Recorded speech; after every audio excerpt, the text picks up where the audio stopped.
So, again, if you have questions about that. She just parachuted in, everybody, just to teach you more. You should fold out for parachute outside was really hard in the wind. Everybody, we're going to get started microphoning. This is Amanda Blount. And I can't wait to hear this because, if you're not blessed with a whole ton of land, or if you are but don't want to use a whole ton of land, how do you accomplish that in a small space? That's just being efficient, and I love being efficient. So without further ado, here's your microphone. Thank you. And I apologize for being late. I apologize, and thank you for your patience, and let's get started. Oh, and real quick, if you would like to sign up for a door prize, I have pens and forms. So what I'm going to do, I'm going to just pass them right here, and then let everybody pass them around. And if the forms run out, all I need is your name and email address or anything like that, okay? Any type of information you want to share. Can everyone see this? Okay, so anyway, that's my information. Welcome, thank you for coming, yay. We're going to learn lots of stuff about small-scale farming. This is important. There is never a perfect time to start. That is I want everyone to understand that. Start where you are and use what you have. If you're waiting to get that 100 acres or that 1,000 acres, or you're looking at your neighbor farmer going, oh, I wish I had that, I wish I had that, you're never going to start. Literally, I hate to break it to you, but if you don't start now, and if that passion isn't with you right now, it's going to be hard to start later. Land doesn't get cheaper.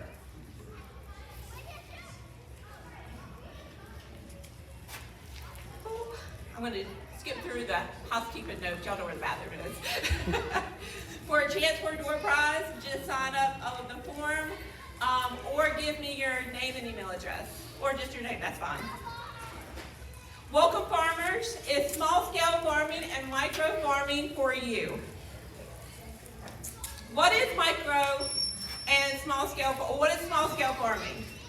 The USDA definition is a small family farm less than 250,000. And wait, so I also found that it's less than 350,000. I bet you a lot of you probably know this better than I do because I found two different answers. My answer to you, I'm giving you a briefing so that you find more information so that you can go and ask more questions of the professional. I am not a professional at the USDA. Don't ever claim to be. So when I give you information, please verify with your USDA or your extension office. Your small-scale farm account for 89% of the U.S. farms. A small-scale farm refers to a relatively small agricultural operation that focuses on producing crops, livestock, or any other agricultural products. A lot of people do soaps, grapevines, grapevine wreaths. It doesn't have to be livestock or a crop. It can be an agricultural product. More than 90% of the farms in the U.S. are classified as small. Again, when you see someone with a large-scale farm, that's okay. Let them do what they're doing. You do what you do. Okay? Because there's room for everybody. Family and small farms are vital to our economy and well-being as a nation. Yeah, I hate to be just reading this. It protects the natural resources and the environment. Most small-scale farmers work directly with the Conservation Office. And working with the Conservation Office, we tend to be more aware of our land, especially if you have a small amount of land. You know that you just can't mess it up because that's all you've got. You've only got your one little parcel of land. It provides a nursery for new enterprises and marketing systems. And here's important too. So University. Y'all got Kentucky State University. What's the one right here in Bowling Green? Is that Kentucky State? Western Kentucky. Western, okay. So you have all of these colleges that have professors, agriculture professors, and they need farms to help them experiment with different soybeans, with different corn. Small-scale farms are a perfect place to do that because they can pay you to have a small plot of land and experiment with their crops. Have you done that? I see you shaking your head. Yes. Yeah, it is. And I work with TSU a lot, trying to find farmers and when I say experiment, I don't mean that it's going to be something that's going to ruin your land for later. It's the same thing. It might just be a different breed, maybe something that they've done to help with insects. But they need someone in different NRCS areas. So keep that in mind. What is microfarming? A microfarm is tailored to any farm. You can have a microfarm within your large farm or within your small farm. A microfarm refers to an agricultural infrastructure that typically works 5 acres of land or less and works in urban or rural areas. You don't have to be an urban farmer to have a microfarm. You can be a rural farmer and have part of your larger farm blocked off just for microfarming. Or you might live on 5 acres and you want that to be your microfarm. I'm working with someone right now who has 1/8 of an acre, and they're making money. They're doing mushrooms in containers and everything. They've already partnered with big sellers for grocery stores. A quick history of small scale and micro farms. This is my favorite part because I'm a historian too. The very beginning of farming began on small scale family and village farms. And if you see here on the pictures, you may not be able to see very well. One of the pictures is of a small scale farm in Europe, and there's a picture of the Netherlands where all of their farms are behind their houses. Like it's just one big farm behind each house. It's awesome. They love their town. There's not an entire town like this. Most Americans come from ancestors that farmed on small scale or micro farms. Keep in mind, especially tenant farmers, you had your little area that was for your family that you could sell on, and then you might work on another parcel of land that the owner hired you to work on. But the families may have only owned a small amount of land that they made their money on. Okay, here's something that I love to show, because one of the most important things that I can ask you to do right now is to become a farmer. If you're not a farmer right now, the number one thing America needs for you to do is become a farmer. I don't care if it's a small farm, micro farm. We are in a world of hurt. We're going to get into that. Why small scale and micro farming is important to the future of farming. The older population, the average age of farmer, okay, the average farmer is male. The average age of farmer is 57 and a half, so basically 58. The life expectancy is 77. The population is expected to explode in 10 years. So where are we going to be in 10 years when all of our farmers are 67, 77, and they don't have people to leave their land to? A lot of farmers, a lot of older farmers have kids that don't want to farm. So the best thing that they can do is divide it up and sell it off. Well, sadly, when you divide it off and sell it off, you've lost that big partial portion of land. But then other people can come in and buy it and do small scale and micro farming. We do not want too many more commercial investors coming in and building up on farmland. We're hurting right now. And if they do, that's fine, because then we're going to have to go into small and micro-sized farming.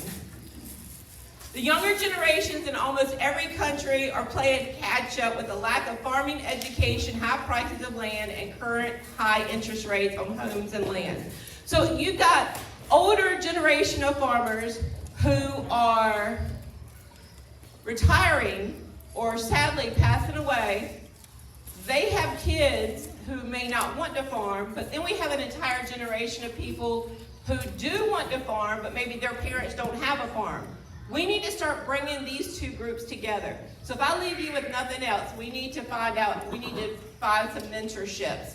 We need to find some ways to put these two groups of people together. Micro and small farming can provide early education and farming experience and help bridge that gap for those who do decide to level up to large-scale farming. So you've got somebody young and they don't know anything about farming. They don't want to buy 500 acres because, number one, they can't afford it. Number two, the interest rates are high. And number three, if they mess up too bad for a few years, they're going to lose it.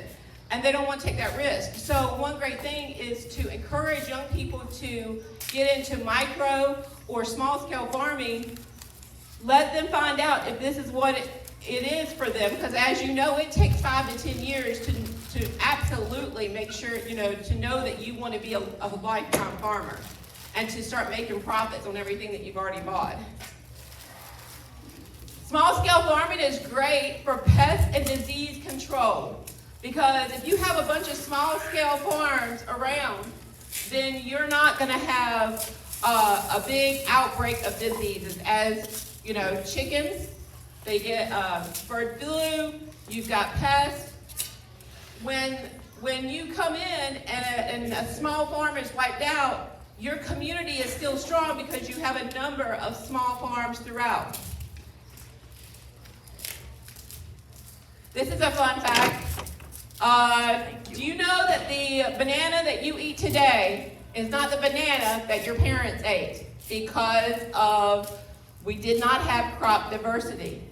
Their banana completely got wiped out. So when your grandparents or your parents say the bananas that we have today do not taste like the ones that I had when I was little, they're not joking. As I thought my dad was, and unfortunately he has passed away because I would like to eat that crow and tell him, oh, by the way, you were right. He didn't know why he was right. He just knew he was right, that they didn't taste the same. It's a totally different banana. And small scale, and in fact, on banana farms right now, they have very strict barriers on who gets to go into their banana farms and who doesn't, because all bananas are clones. Every banana you eat today is a clone. So if one banana farm gets wiped out, they all do if they're too close. Small scale farming is important because the local suppliers have a lot of small scale and micro farming equipment. Many items you need to get started is free or low cost. Smaller local small business grants and programs. That's important. Grants are available for small scale farming and micro farming too. Please ask about micro farming because the NCRCS has a new program where micro farming is important, whether it be urban or rural. Don't forget, when you have a micro or small scale farm, you're able to respond to your neighbors and to your community a lot better when there's a natural disaster. For instance, Hawaii. When Hawaii had that big fire, it was the local and small-scale farmers who reacted first. And we want our large-scale farmers, and if you're out here, we need you because you feed the world. We need small-scale farmers to feed our communities like we did during World War II, and that's who fed the communities. During World War II, we had small-scale and micro farms that fed the communities. So it's a backup. It's like our plan B. Small-scale and micro farms can make a lot of money, but it's also a backup to when large-scale farmers can't get to you. The downside of small-scale farming, now I am never going to be the one to tell you that micro and small-scale farming is easy, or it's not farming, or you're going to be able to take a break. No, in fact, sometimes small-scale and micro farming is harder than larger-scale farming because you have less of a difference in price and mistakes you can make. So you cannot make a lot of mistakes when you're working with a small scale farm. You're going to be, if you have a hoop house, you're going to be out there watering, checking temperature, checking humidity. You're going to be out there every day. So it's not easier, and you're not going to get rich overnight. And anybody on the internet, any of the influencers say, oh yeah, get yourself a hoop house and some plants, you're going to get rich overnight. Don't believe it. It's not going to happen. Downsides, again, farming is a business. I want everyone to understand that. And see, I teach grant writing too. So farming is a business. You may consider yourself a farmer. But what you really are, you are a business owner who provides agricultural products to the community. What that means is that you can take advantage of any small business classes, any small business grants, anything that a small business can take advantage of, so can you, as long as you fall within the parameters of what they're talking about. So always keep that in mind. You are a business owner first. Your name, your title is farmer, but you are a business owner. Farming can be lonely work. One great thing on a small farm, if you make a community of small farms, you can get together, talk about it, share ideas. That was an article that came out recently talking about how micro and small scale farmers ruin the environment. I just wanted to include that because it's cocky. It is misleading because what they did not include was that the mental and physical health that comes into play when you have a micro and small scale farm. And small scale and micro farms, especially in urban areas, actually decrease crime, increase health, and increase mental health. So they did not take any of that into consideration when they wrote that article. Benefits, fewer upfront capital cost, mostly individually owned and operated. You can own and operate it by yourself. And many of the small scale and micro farmers that I talk to are disabled because they're able to handle it in a smaller way and still make money. It's quick start and turnaround. There's room for experimentation and education, mitigation against climate change and major weather events. So if you have a storm come through, your plants are going to be the same as if the storm didn't come through because you're controlling the weather if you have a hoop house or greenhouses and stuff. It keeps the food economy dollars in your communities. You beautify the cityscape and the landscape. You increase the community's ability to respond to a crisis. And you increase the access to healthy food to food deserts. Now, when you hear the word food desert, most people think, oh, it's urban. Food deserts are in urban areas, but did you know that there's food deserts in rural areas too? There's people that cannot get fresh food, especially if you're elderly, disabled. They have to drive so far just to go to a grocery store to get fresh food. So to have local commodities and when you have a farmer's market where people can get fresh food, that is what we need. Almost anyone, even those with disabilities, can run a small scale or micro farm. The reason why these are some reasons why that they have found out from the blue zones. The blue zones are where people live over 100 years old. When you have a small scale or micro farm, you get more vitamin D, exercise, socialization, hope for the future. You spend time with other people. You're spending time outside. And you're doing exercise that doesn't count as exercise. I know all of you have picked up a bag of chicken feed and going, I don't need to go to the gym. I got my exercise today. I picked up about 10 pallets today. I don't need to go to the gym. So people that have small scale and micro farms are getting these boosts of exercise that they don't even count as exercise because it's just their daily thing. Beyond microgreens, this is important. You always hear people with small scale and micro farms that you can grow microgreens.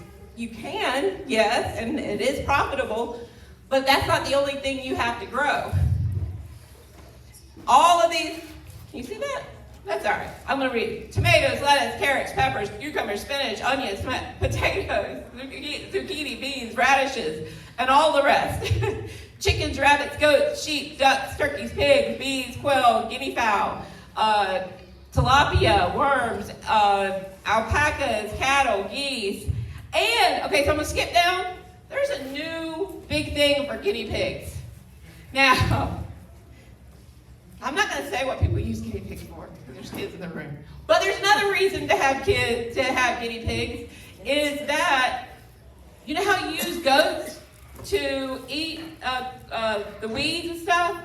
Guinea pigs will eat the weeds and not ruin the land, because they munch like little sheep. So if you have a crop of guinea pigs, you can rent them out to other micro farmers and other small scale farmers and pen them in just like you would goats or sheep. No joke. It is the cutest thing. You gotta look it up. Look up guinea pig. Look up guinea pigs that do weeding. It's so cute. So you can actually rent out your guinea pigs. Don't they eat the crops though too?